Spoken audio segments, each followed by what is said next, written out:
name it. I believe that a universal health care plan is a social good which outweighs the objections, and that the board that will be appointed is going to meet, will perforce have to answer all those questions and make arrangements for gatekeepers and cost controls and so on. And in the long run, the more streamlined, easy to understand, easy to adapt to system that covers everybody will benefit Oregonians in the long run and keep us in the forefront of the states in this great country that lead on new ideas and progressive legislation. I urge you to, if only symbolically, to vote no on this recommendation. Yes. Leslie Moorhead, City Club member and member of the Committee on Measure 23. There are two, I think, overriding goals of the proponents who wrote this measure, and one is to have a single-payer system. The second goal, which is, I think, the most laudable goal, is to have full coverage for everyone in the state, including the 400 and some thousand people who do not have coverage. The first goal we don't have to reach. We don't need a single-payer system, but we do need, as a state, to have a public policy to cover everyone. And so our efforts, I think, are best spent in addressing the people who are not covered, reworking the Oregon Health Plan, as I think that's a movement now. There's a lot of thought being given to that. And so the idea, I think, would be to not pass Measure 23 and instead spend a lot of public resources and time in terms of rethinking how we don't destroy something that works for a lot of people who do, I honestly think, like their healthcare systems. And the people who are not covered are the ones that we should focus on. Measure 23 doesn't do that. Measure 23 throws everything out and creates far too much time or far too much effort in terms of creating a system that is unworkable for everybody and doesn't really, I think, in the end, address the real problem that we should be focusing on, which is covering everyone in the state for health care. Thank you. Marcus? Marcus Samantel, City Club member. Over 400,000 Oregonians with no health insurance coverage, and at least that many more with incomplete coverage and or overly expensive copays. A current healthcare system that is the most expensive in the world and yet ranks low on most measurements of effectiveness. A current system that is so complex that getting access to care is one of the largest concerns of the Federal Bureau of Primary Health Care. A current system that pays CEOs hundreds of times more than an experienced nurse receives, where more money is made by the Wall Street crowd than by the practitioners. A current system that uses from 15 to 19 cents of each healthcare dollar for administration, that is insurance companies, compared to about 2 to 3 cents for Medicare and Medicaid administration. So what's wrong with this picture? Obviously, some things need to be fixed, but our committee tells us that Measure 23 is all too encompassing, or it is too expensive, or it is too complicated, or it will cause a lot of lawsuits. It is too difficult. I'm old enough to remember the Tom McCall years when Oregonians had the wonderful Oregon idea of we can do it. And we passed the complicated, litigious, and all-encompassing land use program, Senate Bill 100, the bottle bill, the beach bill. We took the lead on some things that truly needed attention. Measure 23 gives us that opportunity to try to do something about our ever more expensive healthcare system. And instead, we are letting the chance escape us. Measure 23 is not perfect. It has many problems, but it is at least doing something about the broken system.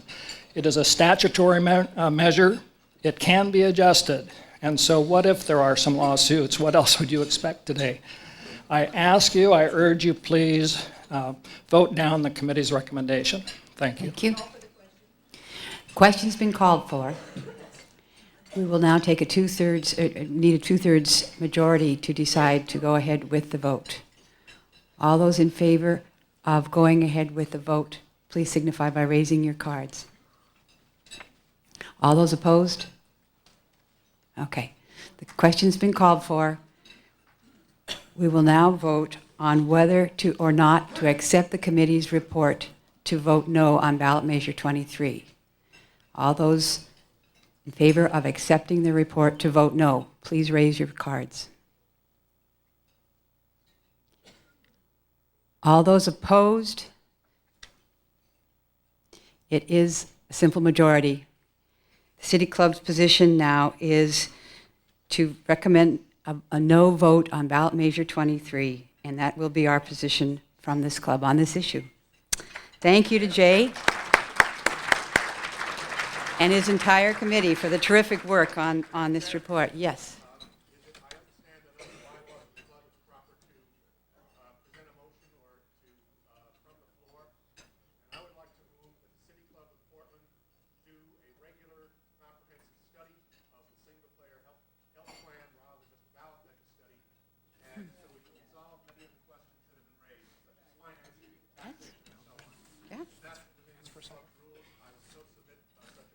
And a second? All those in favor, please signify with your cards. All those opposed? Good. Thank you, Paul.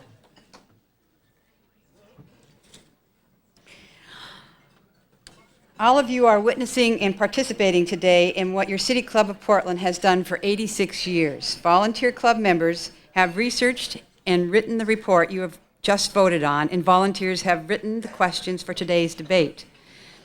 The committee oversight, publication, and coordination of all of these efforts is expensive. We are currently in the midst of our annual fund campaign. If you haven't already done so, please give generously and ensure that the work can continue. There are pledge cards on your tables. Please fill them out or write that check and leave it with a staff member as you leave. I don't want to let go of the importance of our annual fund campaign during this political time. Next week's debate will feature the candidates for Metro President. The debate will be held in the Vista Ballroom at the Oregon Zoo, which is served directly by Max, and of course is a Metro facility. Also, we will have 2 ballot measure report votes, one of which has both minority and majority recommendations, so we will need to begin at 11:45. Please note that time and venue change.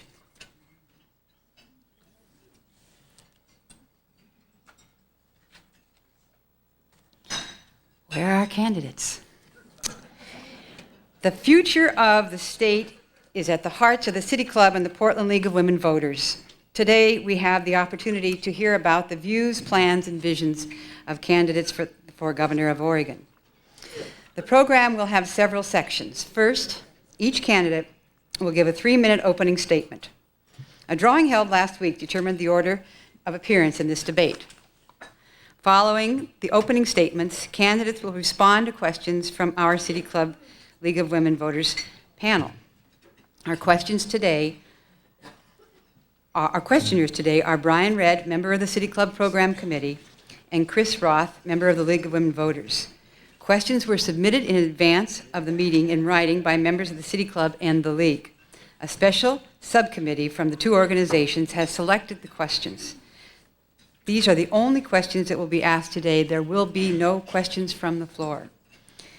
The candidates have not seen these questions in advance. Each candidate will have 1 minute to respond to the question. Following each answer, the opposing candidates will each have the option of a 30-second rebuttal.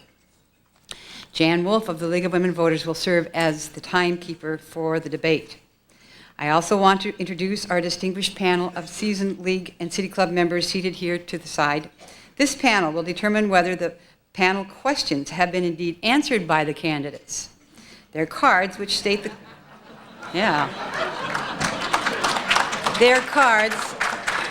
question has not been answered, and the questioner has the right to restate the question and ask the candidate to reply again. So watch closely. This communication will occur between this panel and the questioner. On our panel, we have Dr. Frances Storrs, City Club past president, Chris Hudson of the League of Women Voters, and Corleen Kraft, chair of the City Club Program Committee. Thank you. Following the panel questions, each candidate will have the opportunity to ask the same 2 cross questions of the others. Following the rotation of candidate questions, each candidate will make a 3-minute closing statement. This meeting is governed by the program format I have just described and by the rules of conduct which are displayed on all of your tables. Please refrain from all verbal comment or sounds during the course of the debate and hold all applause until the end of the program. The program will adjourn more like 1:20, 1:22, not 1:15.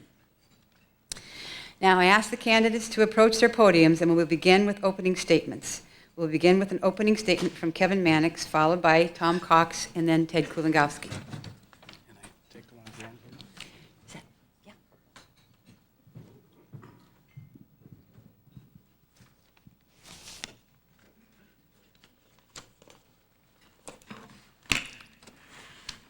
Good afternoon. Whoa. We've got quite a public address system here. It's great to have a booming public address system, though, because we have a booming debate going in this contest for the selection of Oregon's next governor. It's a celebration of democracy, and we should approach it with gusto, just as I hope Oregonians will approach this campaign and the year to come and the years to come, not with apprehension anymore, but with gusto, an appreciation of our capabilities as Oregonians. Susanna and I came here 28 years ago to join in the heritage of the state of Oregon. We came here because of the natural beauty and bounty of this state, but also because Oregonians have gumption. Oregonians believe in themselves, have shown initiative, have shown a willingness to take chances. And yes, as one speaker said earlier today, Oregonians are progressive about how we address issues. We're a model for these United States in how we approach government. We believe that we own government. But times have been difficult, recent times in particular. Take a look at the state around us. The second worst unemployment rate in the United States, the worst job creation rate in the United States, one of the highest business failure rates in the United States. Then look at the human impact beyond that, the highest hunger rate in the United States. How can this be? Our Oregon stagnating. It's unacceptable. And it's a result of a failure of leadership at the state level to inspire and pull together Oregonians, to make use of our great natural and human resources and our educational resources to pull Oregonians together. We need a governor who remembers that heritage and will inspire Oregonians to work together, to reach across party lines, to reach across label lines, to be inclusive, and to encourage Oregonians that we have the capability to have a greater future. Oh, we can try to excuse things on the basis of the national economy, but that doesn't excuse us being among the worst of the worst. No way. Even in a failing economy, we should be doing better than many of the other states, and we are not. And you see that in your daily lives. You see it. You see it in the unemployment figures, but you also should see it in the hunger around this state. As candidate for governor, I will perform by listening to the people and championing reform and change. If you're satisfied with the way the things are right now, then you should vote for Ted Kulongoski. He's a very nice man, he's a capable public servant, and he will continue things in government. But if you want change, if you want reform, I ask you to join me in this great adventure of change and reform, picking up and moving forward for Oregon. Thank you very much.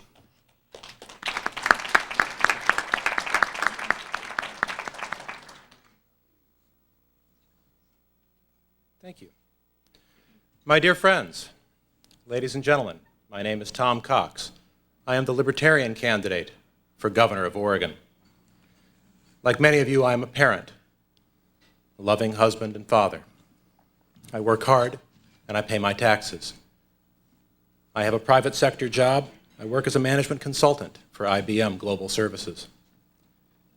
These past many months, I have toured our beautiful state, and I have seen firsthand the empty storefronts in Pendleton and Coos Bay and Medford and on and on. I've spoken with and shaken the hands of people living the daily reality of double-digit unemployment in our rural areas. Now, whether education or public safety or health care or other public services would be your personal first priority, the way to protect them all is the same. We must reinvigorate our state's economy. And that is how you must vote. You must choose from among us three the man best qualified to lead our state to prosperity. My friends, our state needs above all a governor with the character to lead. We need a man who will be honest, even brutally honest, and call things by their real names. We need a man who is willing to show political courage by proposing specific reforms, specific spending targets. My opponents fail these tests. Let's look at honesty.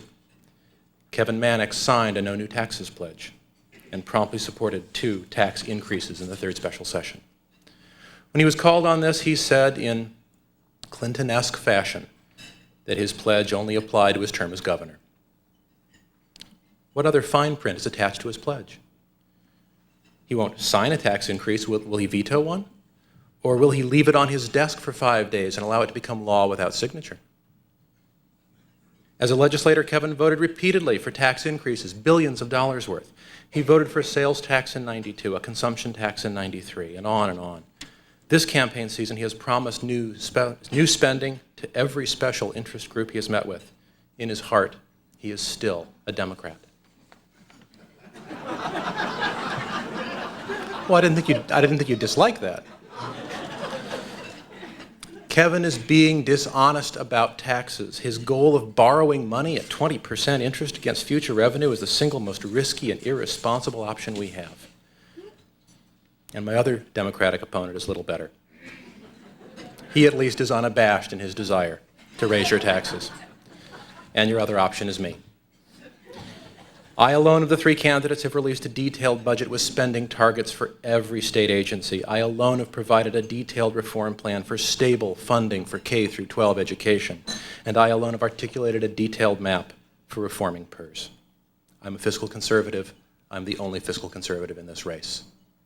I urge you to vote for me, Tom Cox, Libertarian for governor. Please hold your applause. Please hold the applause. Thank you. All of my life, I've believed in hard work, being honest and straightforward, and standing up for people who can't stand up for themselves. That's what the nuns taught me growing up in a Catholic boys' home. That's what I was when I joined the Marine Corps. That's who I was when I drove a truck and worked in a steel mill, working my way through college and law school on the GI Bill. That's who I was when I was the Attorney General and I reformed the juvenile justice system and cracked down on people who assault or abuse the elderly. And that's still who I am today. We're going through very, very difficult times. Our economy is not growing, and it affects every one of us. Parents watch the dreams that they have for their children fade away. Oregonians who want to work either have lost their jobs or are worried about keeping their jobs. Business owners who want to expand their businesses are frustrated by a government that they believe maintains barriers to their survival and growth. Thousands of Oregonians can't get access to health care because of the rising health care cost. And look at our schools. Classrooms are overcrowded, teachers are overworked, the school year is too short, too much money is spent on bureaucracy, and our children are in danger of falling behind other states. This is all because of the economy. We have to do better. We have to change the way we do business. We have to grow our economy and create more living wage jobs, and I mean jobs that are environmentally sustainable. The leader of this state should be the people's champion. Oregon's next government must represent your values, stand up for your interests, and look after your tax dollars. As governor, that's exactly what I will do. I'll set the right tone, and we will grow our economy. I'll reach out to every region and across party lines, and I'll make sure that everyone knows that Oregon is open for business. As governor, I know your government cannot continue business as usual. Government must change, and I will change it. This is a time of opportunity for government to take a critical assessment of how it does business. We have to be smarter and more productive. We must strive to provide better service to our citizens and ensure that their taxpayers' dollars are being well spent. Let me say a couple more words about protecting taxpayers. Kevin is running a lot of ads about taxes these days, but he is the one who has proposed eliminating limits on residential property taxes. He's the one who has voted for increased taxes on income, business taxes, and gas taxes. Kevin, you supported hundreds of millions of dollars in tax increases even after you became a Republican. That's your record, and as Tom has told us both, you should be proud of it. Today's debate will give us a chance to tell people about our records and our values, and I look forward to it. Thank you. Hold the applause, please. We will now move to the portion of the program which consists of questions from our panelists. I'll turn the program over to the panelists Brian Redd and Chris Roth. After the City Club or League questioner poses a question to one candidate, he will have 1 minute to answer. Following the answer, each of the other two candidates will have 30 seconds for rebuttal. We will rotate among the candidates according to the order of appearance determined in our drawing last week. The first question of Kevin Mannix will come from Brian Redd. Brian. Mr. Mannix, even if the tax increase measure referred by the special session passes in January, Governor Kitzhaber's office has projected a shortfall based on current services of more than $1 billion in the 2003-2005 biennium. If the tax measure doesn't pass, the shortfall will be even greater. In the budget that you send to the legislature, will you deal with this shortfall by across-the-board cuts, targeted cuts, new revenue sources, or borrowing? Well, first of all, your question assumes that there will be a shortfall in the next biennium based on the current bureaucratic thinking of state government. Current service level is the bureaucrats' way of saying, well, let me spend 12 to 14% more every 2 years to do the same thing, even when the inflation rate is 1%. I'm not going to accept current service level thinking. I want to talk about cash. We will have $1.6 billion more in cash available in the general fund in the next biennium. That's based on the Office of Economic Analysis projection, Governor Kitzhaber's office. I intend to use that cash to do good things and to insist that agencies demonstrate performance before there's any pay raises. And there will be no roll-up of agency expenditures. We will start out on a cash basis from where we are now, not a current service level basis. And that's how we're going to re-engineer government and make it more efficient and effective with current tax dollars.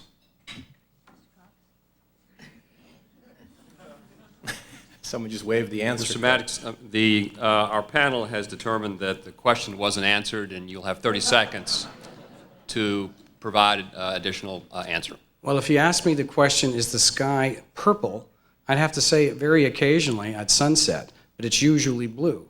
And you asked me to assume in the question that there's a shortfall in the next biennium, and I'm saying there isn't.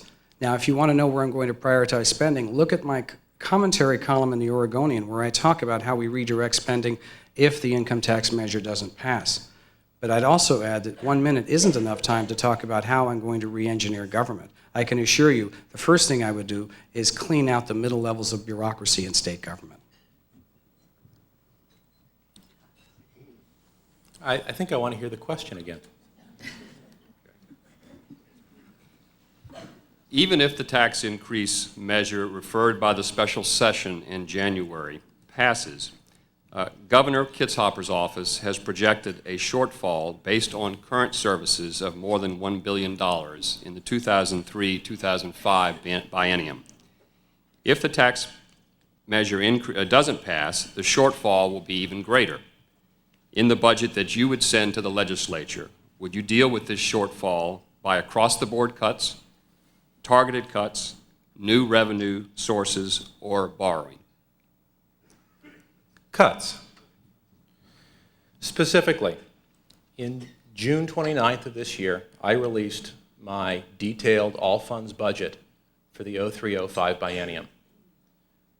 In that budget, I detailed exactly where and how much I would cut, and I invite you to look at it. It's on my website, www.thomasbcox.com.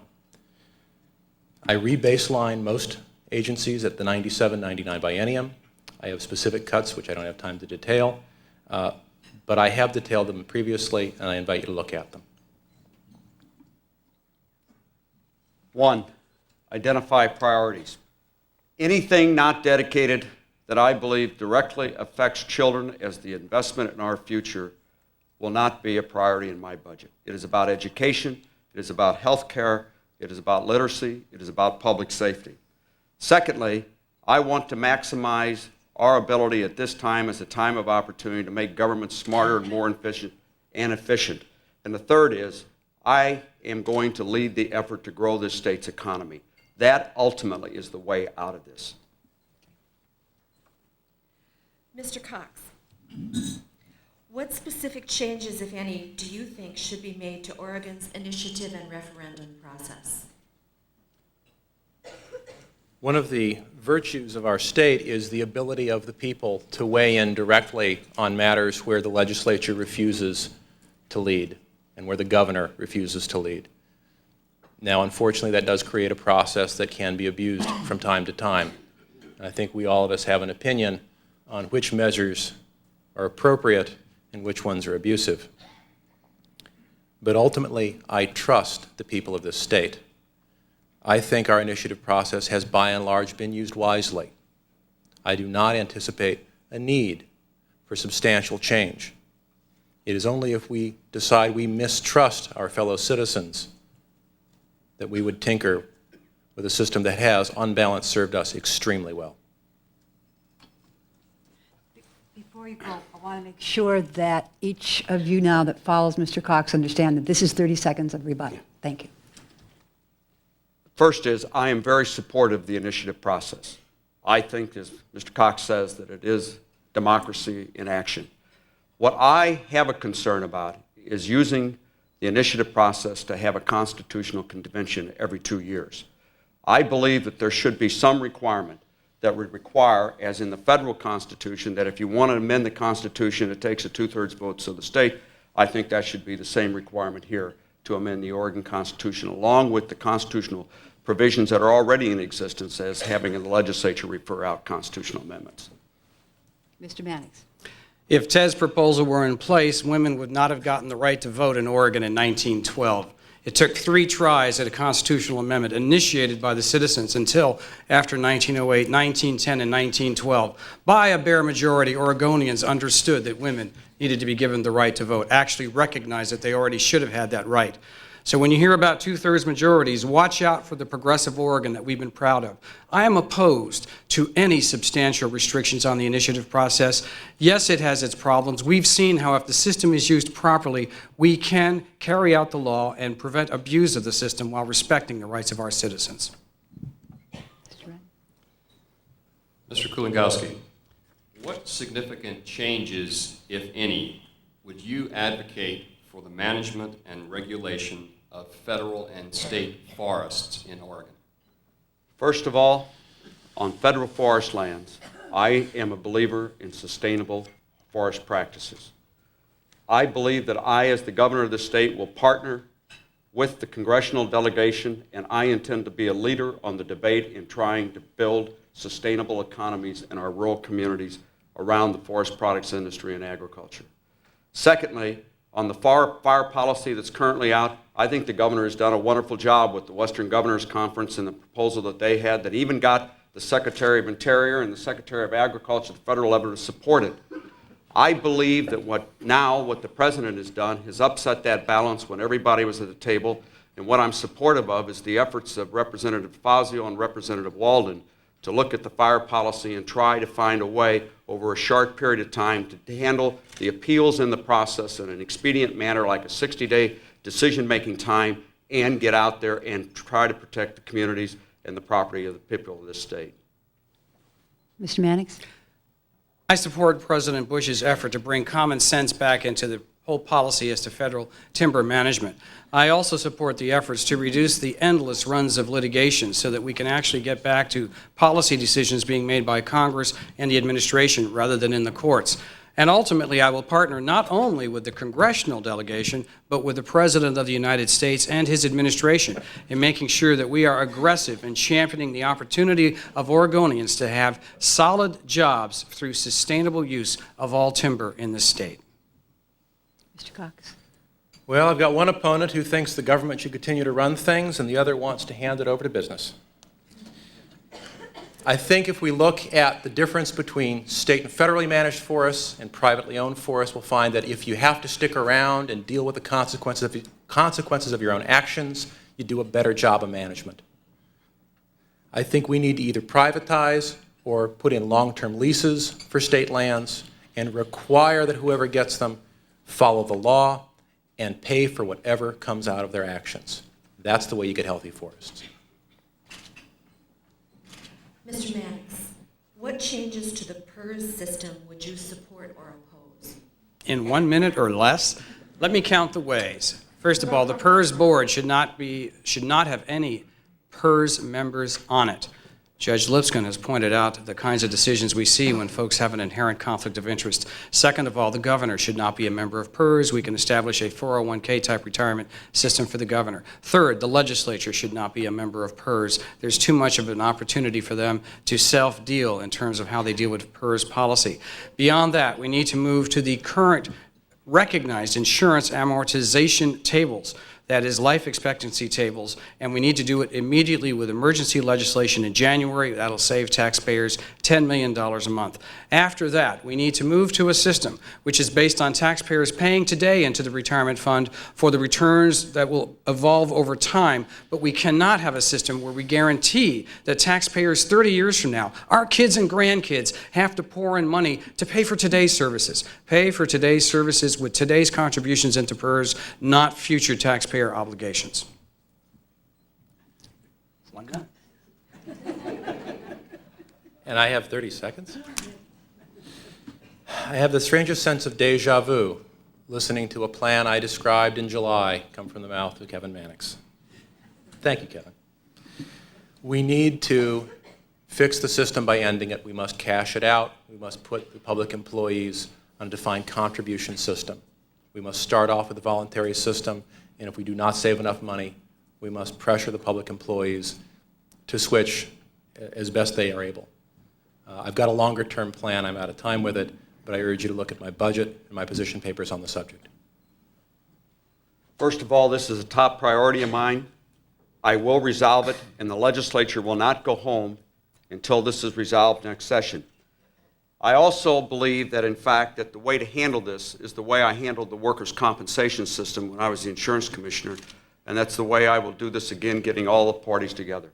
I sent the governor a letter on July the 15th laying out a series of issues that I thought that would be our structure around a PERS reform. Kevin obviously has read my list because I talked about the amortization tables, and so did Tom. Thank you. Mr. Cox, last spring, after a comprehensive study of Oregon's tax system, the City Club concluded that the system needs a substantial overhaul. Do you think major tax reform is needed in Oregon? And if so, what specific changes do you advocate? Where to start? We have more than a tax problem, a spending problem in this state.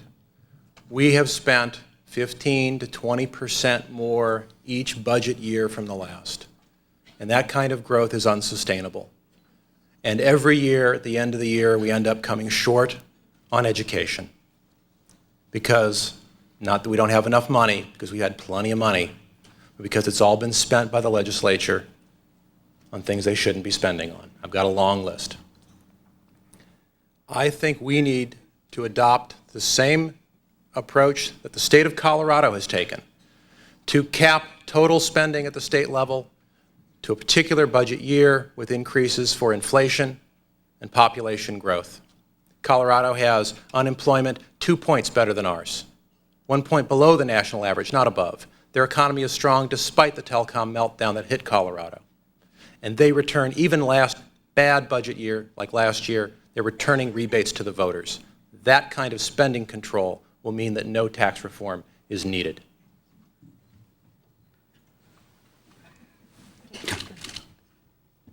Before you even start talking about tax reform, I think there are a couple of steps we have to go through. One, I do think that we have to prioritize what the state government does, and as I said in my opening comments, this is a time of opportunity for us to do that. Secondly, there has to be accountability in the system. The taxpayers are entitled to know what we're doing with the money that they're currently paying, and I intend to prove that to them. The third thing is that I think that when you look at our state government, we understand the value of education. The issue of tax reform will center around the question about K through 12 education. Mr. Mannix? current tax system is adequate if we do two things. First of all, we need to guarantee adequate and stable funding for our schools, and we can do that through the funding mechanism without increasing taxes. Second of all, we need to understand that there should be a tax peace in our society for the next few years where we use available resources while we focus on re-engineering government, where, as I agree with Mr. Cox, the spending problem exists. As long as we prioritize our spending for K through 12 education, for our kids and our future, we can make this system work. Mr. Kulongoski, over the past 10 years, there's been a huge shift in school funding from reliance on local property taxes to reliance on the state general fund. As we've seen recently, this has decreased stability in school funding.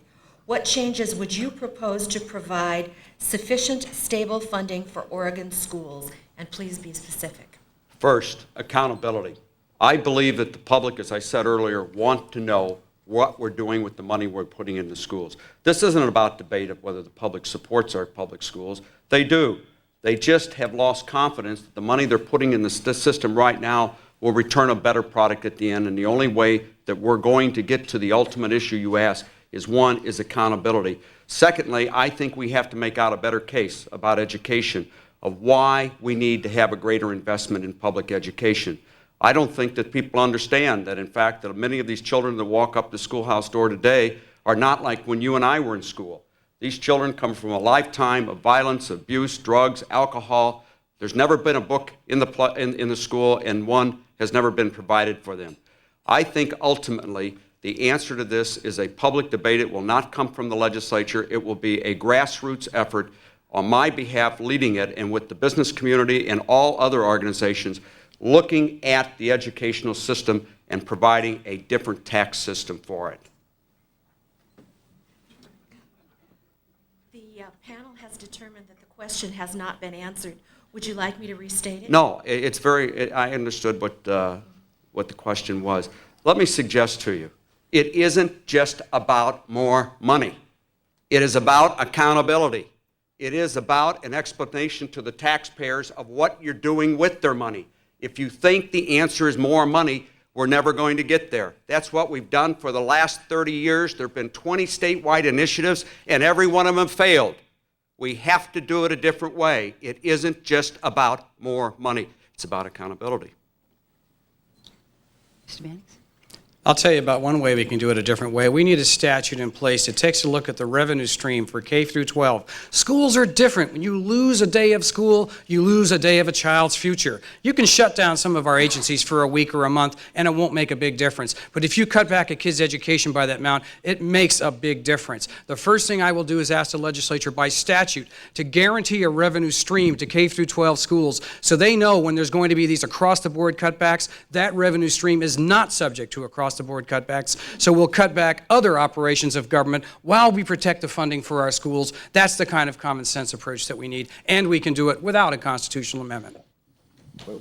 Mr. Cox? Once again, I sense deja vu. I was told that I knew I would be successful in this race when my opponents began stealing my ideas. In August, I released my Fund to Kids First plan, a 4-page detailed plan to direct the first dollars going into the general fund to education, to make education dollars uncuttable. I'm glad you like it, Kevin. Further, I suggest portable $4,000 per child annual vouchers, scholarships, that the parents would direct directly to the school. And that would give us the local control we so desperately need. Mr. Mannix, do you think the Oregon Health Plan is meeting the health care needs of low-income Oregonians? If not, what changes would you propose? I think that the Oregon Health Plan is absolutely not meeting the health care needs of low-income Oregonians or Oregonians generally. As to low-income Oregonians, we have stopped reaching out to subscribe people to the Oregon Health Plan for fear that we might have to spend some more money, not understanding that the system needs to be re-engineered to get the federal waivers that give us flexibility as to the benefits offered. Instead, we've closed the doors.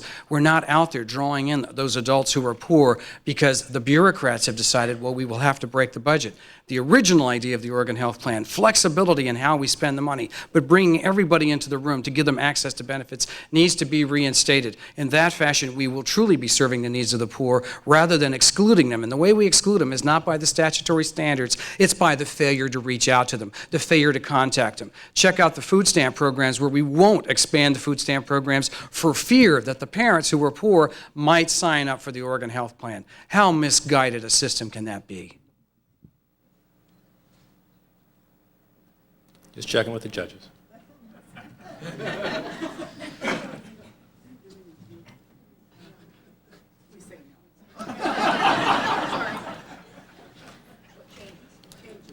Well, we should ensure that the government goes out and provides the benefits to those who qualify and not have this kind of structure right now where the Department of Human Services doesn't want to do outreach for food stamps, because if they do outreach for food stamps, those folks will realize that they qualify because they're poor. That's what I'm talking about. That change doesn't require a change in statute or rule. It requires a change in leadership where we say, by gum, if the statutes say these people qualify, we ought to be out there and signing them up. And if you don't want to sign them up, change the statute or the rule. And that, to me, is a major change in administration, a major change in mentality to reach out to the people. Mr. Cox? Let the record show Kevin Mannix is once again in favor of increased spending. In my July budget, I recommended that the Oregon Health Plan be restructured into a series of medical savings accounts. These are proven ways to drive down the cost and bureaucracy of health care while increasing its reach to poor people. We would be spending $3,000 per recipient, where we are today spending $4,000 to $5,000 per recipient. And that, ladies and gentlemen, is a restructuring that will work. It's been proven to work, and that's what we must do. If I could do one thing about the poverty and the child hunger issue in this state, and I will do it, it is the governor of this state. I am going to put this in the lap of every Oregonian. It is unconscionable that this state leads the nation in poverty and child hunger. Secondly, we have to leverage the federal dollars much better than we're currently doing to cover more of our people in poverty, and especially our children. And the third thing is, and Kevin's right about this, we have to do a much greater job on the outreach part, but it comes back to leadership from the governor. I will lead this discussion.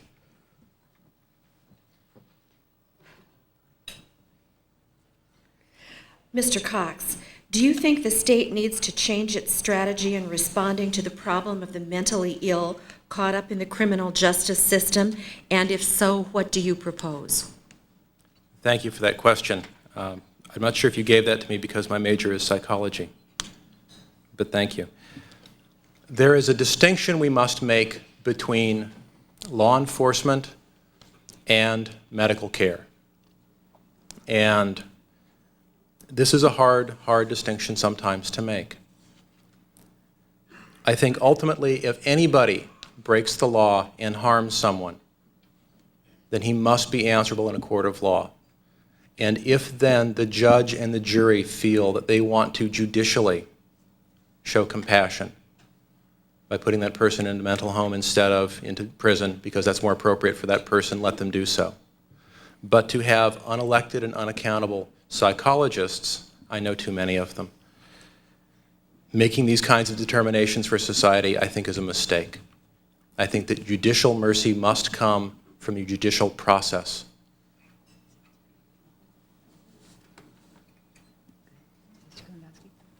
First of all, I think that what we should have a debate about is about insurance, medical insurance, covering health insurance, mental health insurance, just like it does any other product. I think that that's the direction that we should go and actually start moving in that direction. Secondly, I think we have to better coordinate the mental health delivery system in this state. There are over 1,200 funding sources for mental health, and I think we need to consolidate them so we can actually have the state and the counties have a much more coordinated effort in providing that. The last thing is that I think we have to understand how serious of an issue that our jails not become our mental hospitals. Several weeks ago, I went to Eugene to attend the meeting of the Associations of Mental Health. It's a group dedicated to improving mental health services, and the bottom line for the state of Oregon is that we've reduced spending both in what I'll call the civil sector as to mental health treatment at the local level and at the state level, and we have also virtually eliminated any mental health treatment in our institutions. It is a violation of our compassion as citizens to incarcerate persons and not provide them with mental health services, preferably provide them with the mental health services in the community before they commit any acts of crime which lead them into the criminal justice system. During this portion of the program, each candidate will ask the same 2 questions of the others. In each round, questions must be asked in 30 seconds. Candidates will have 1 minute to respond to each question, after which the questioner will have an optional 30-second rebuttal. Again, we'll rotate among the candidates according to the drawing for order of appearance we held last week. We'll begin with Mr. Mannix and his first question of both of his opponents. I'll pose this question for Ted, but Mr. Cox can also respond. Ted, you support the January personal income tax and business tax increase. You seem to believe that it is the only way to fund and save our schools. Isn't it true that these added taxes will go to the general fund and can be spent by the legislature any way they want to? You know, one of the interesting things, I heard Kevin's response to the issue about K through 12 schools and how he was going to prioritize it. Well, this is his chance to put his money where his mouth's at.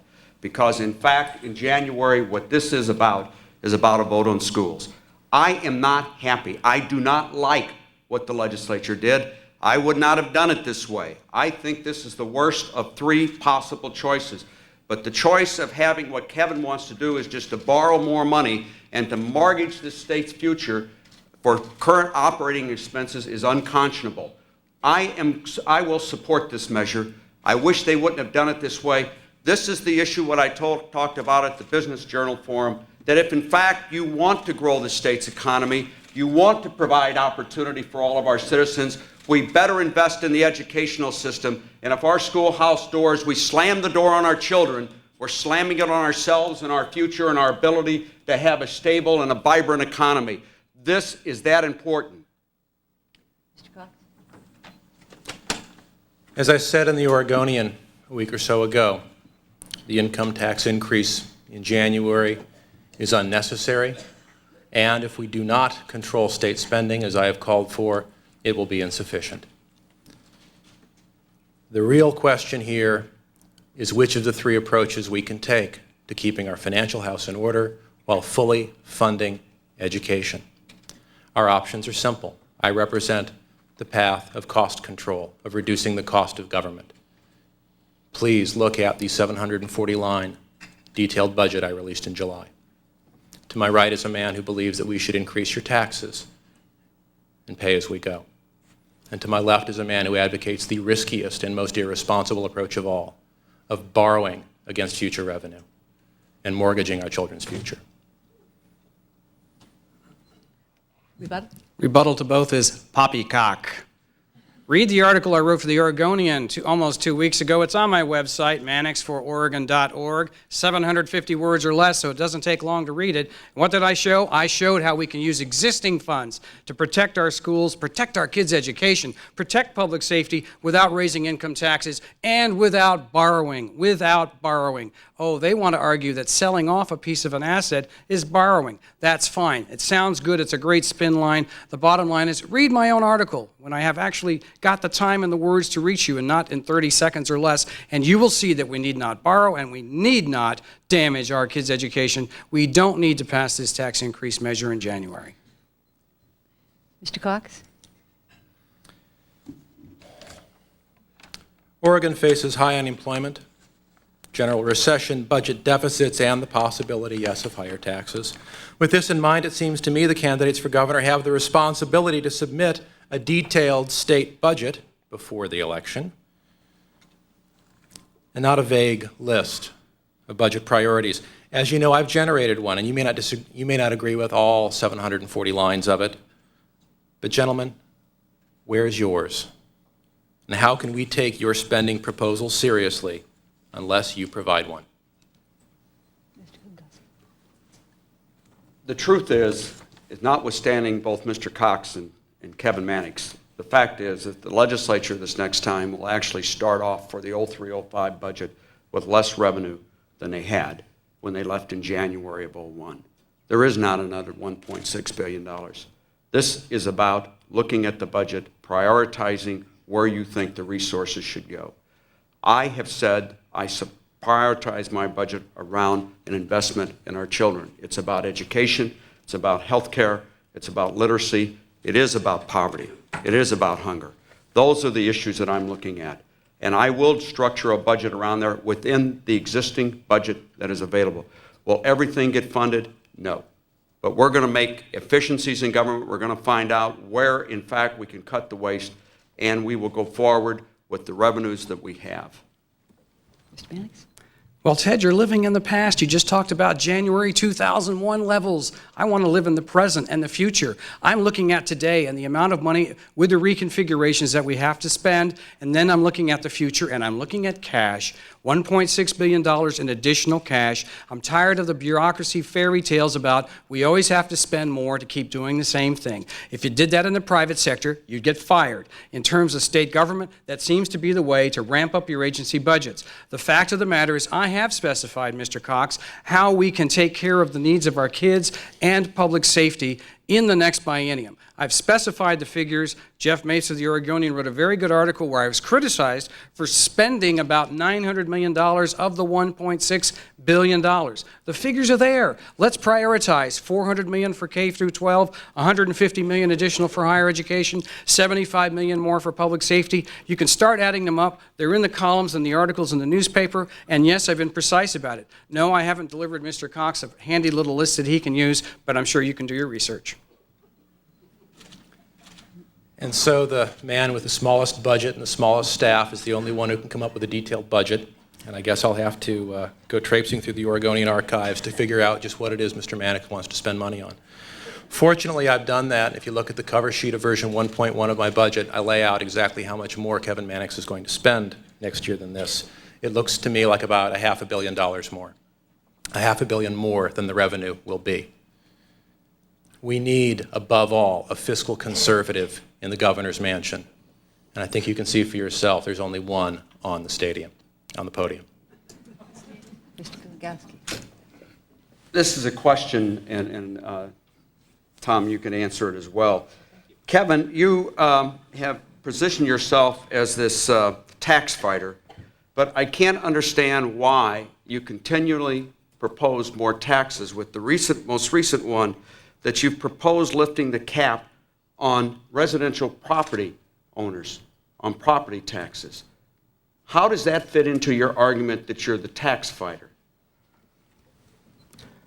Well, actually, what I did was, and this is something candidates ought to do more, I engaged in free-flowing discussion with people about ideas. I was asked about providing adequate and stable funding for our public schools, and I was asked how we could package things together. And I opened up the discussion about talking about some of the things I mentioned earlier about a guaranteed revenue stream and the like. And I said, as part of these reforms, as we look at the collective bargaining system, we take a look at how our school boards allocate funds, we take a look at the timeline for the schools, et cetera, et cetera. I also said we ought to start allowing communities to consider again whether they want to adjust their own property tax base on behalf of their citizens. I'm a populist. I'm not afraid of the voters making these decisions. I'm not afraid of having this open discussion. But Ted, I wasn't making a specific proposal. I wasn't advocating for it, but I was opening the door to discussion so we can come up with the funding plan next session, not 10 years from now, not through some strategic planning committee. I want people to know that I'm open to these ideas so we can give our kids the best possible education, and I'm not ashamed to bring it up even before the election.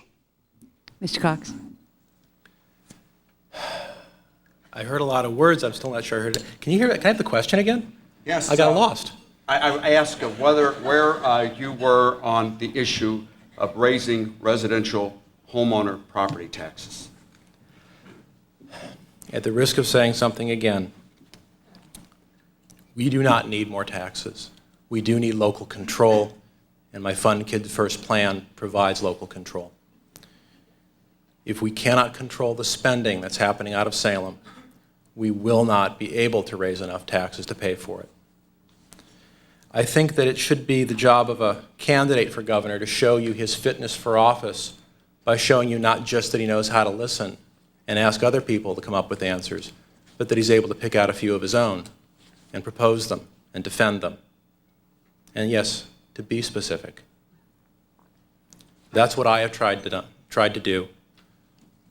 And it's what I hope, we'll also see from my opponents in the remaining weeks.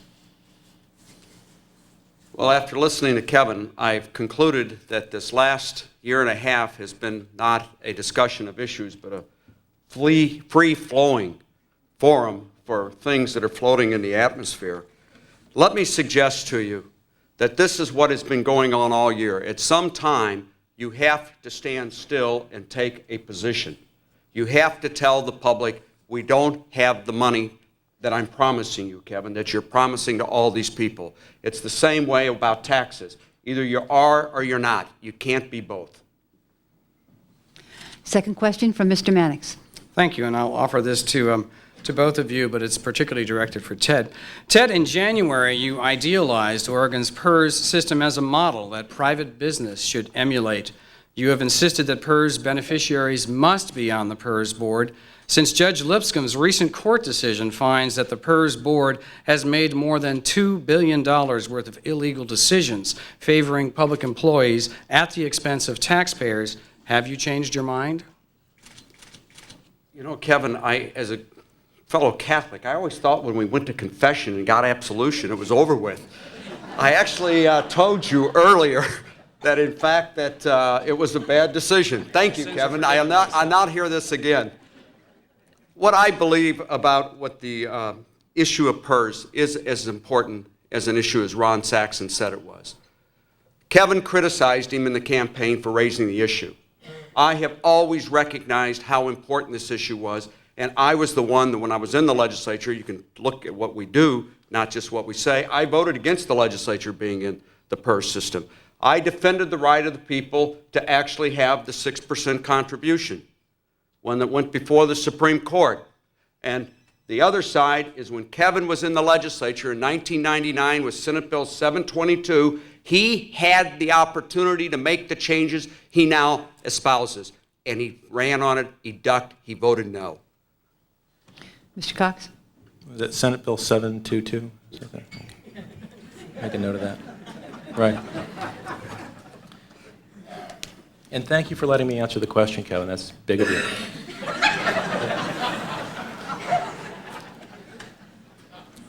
The problems with PERS are systemic. The problems with PERS are long-running. They did not start with the legislature being put on it. That certainly didn't help. And they will not end when we get the legislature back off of it. Oh, I should add, I checked with the judge, Kevin. A week ago you said judges were not on PERS. At least one judge thinks you're wrong. The thing we have to do with this is not harm the public employees, not balance this horrible budget problem on their backs, to give them what we want for ourselves, a comfortable and reasonable retirement system. Not one at 105% of their last salary, but not one on pennies either. I have laid out, I believe, the most detailed path from where we are now to where we need to be with PERS, to cash it out, to get the public employees on a defined contribution system. And I hope at some point, Kevin, you make up your mind which way you feel about PERS, so you can tell us. First of all, Tom, judges are on their special version of a retirement system. It's not the same as PERS, and I'm sure Ted can confirm that. The question was whether or not PERS beneficiaries must be on the PERS board. And I'm surprised the answer panel didn't catch Ted. He didn't answer the question on whether or not PERS beneficiaries should be on the PERS board. He's said before they should be. I've saying, as I said earlier today, they should not be. So naughty, naughty, you should have caught him for not answering the question. Yeah. Oh, you don't catch us for these? Right. Oh, I see. You're only get us earlier. Their part's done. Okay. Their part's over. All is forgiven. Okay, Mr. Cox. Mr. Cox, your second question. Pardon me, I'm overwhelmed with Kevin's generosity. I need a moment. Wasn't the audience supposed to keep quiet during this? Yes. Okay. Oregon is, I think, justifiably proud of its progressive heritage. Our abortion rights, our state's stand on medicinal marijuana for the sick, the Death with Dignity Act. What I'm curious about from each of you is what you feel is the proper role of the state in supporting particular kinds of, how shall I put it, personal values into the public discussion. I have always supported a woman's right to reproductive choice. I believe that who people choose to have a relationship, adults, and who they decide to fall in love with, I believe an individual's right to take advantage of assisted suicide. I've always believed that those were individual choices that we should allow our citizens to make, and I support them and will defend them with every fiber in my body as the governor of this state. This is a choice that the people of the state made. I believe that the governor has a very important role to play on these issues, not just in talking about them, but in preventing bad things from happening that would take away those rights. Contrary to Kevin, the governor plays a vital role in this because he has sponsored bills to take away a woman's right of reproductive choice, and the governor has had to veto them. Since Roe versus Wade came down in 1973, to my recollection, only one bill regarding abortion has reached the governor's desk, and that was a parental notification bill. In any event, when we discuss these topics, it's important that we understand the difference between our personal religious beliefs and what we as a society might do politically. And I've tried to emphasize that distinction. As part of my religious tradition, I have a very limited view as to a woman's right to choose, but that's a religious perspective. The same is true as to physician-assisted suicide. And personally and philosophically, I'm not too hot about the Medical Marijuana Act. But to give you an example, as a legislator, the Medical Marijuana Act needed refinement to make it work better. And I helped the proponents of that measure pass legislation to clean it up, to make it work, because I respect the will of the people. I understand that your personal religious beliefs are not the same thing as what society must do. And we have constitutional rights. We have the votes of the people. I will fight to defend the right of Oregonians to determine physician-assisted suicide because the voters voted for it. And I'm running to be chief executive of the state of Oregon. I must implement and defend all the laws, whether I like them or not. That's the job of a governor, and I understand that. Optional rebuttal? I think a governor needs to do more than simply grudgingly accept the freedoms that others hold dear. I think he needs to do more than try to put his conscience into escrow. I think the way these men answer these questions tells us a lot about their character and about their honesty. A governor needs to do more. He needs to stand up to federal encroachment. If Oregonians have greater freedoms than the people of other states, I believe that you need to have those freedoms protected by a vigorous and energetic governor who will not roll over for the feds. Second question from Mr. Kulongoski. Kevin and Tom, I want you to listen to this question. Kevin, I've just listened to your answer. And if that is true about what you said you think the role of the governor is, I want to know why. That when the Oregon Supreme Court recently made a decision that said that churches would be civilly liable for acts committed by their clergy when they molested children, that you spoke out against the bill. You spoke out in favor of a bill and voted for a bill that actually reversed the court's decision. And it was House Bill 2985, if you're trying to refresh.